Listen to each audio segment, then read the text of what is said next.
Hello everybody, Jat here with another episode of League of Learning. This week I wanted to talk about a recently relaunched champion who will be playable in the LCS this week, and that will be Shen.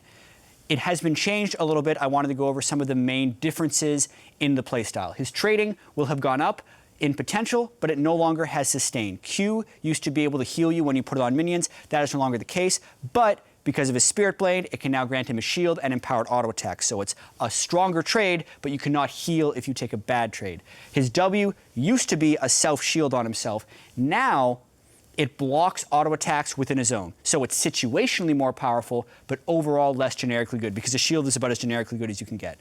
Also, he has more energy, his spells are more expensive, and he has more energy generation. And late game, CDR can be fairly beneficial. And the bread and butter of the kit, the taunt and the ultimate, are slightly different because the taunt doesn't do damage reduction, but the gameplay is generally retained.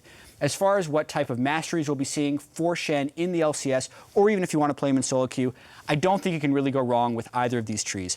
Top lane, the Keystone Mastery is going to be Grasp of the Undying because you trade so much and because you need the sustain.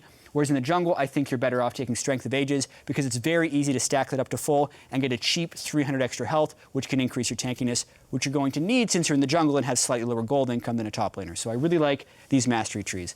As far as runes, again, here are some options if you don't own all of these runes, and we could still see some variation within the LCS.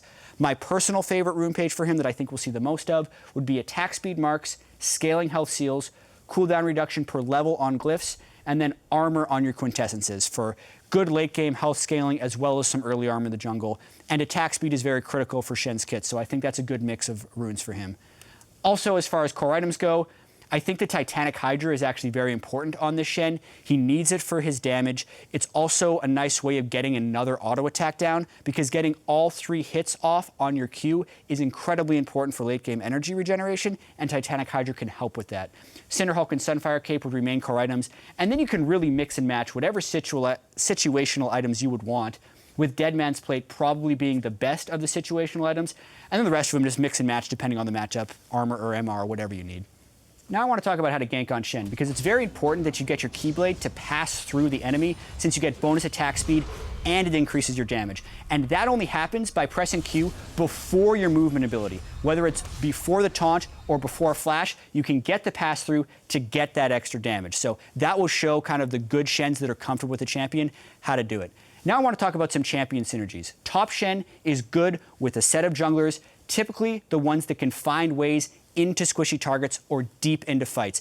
Evelynn is probably my favorite synergy since she gets to be invisible, and then all of a sudden, there's 2 people behind their team, super powerful.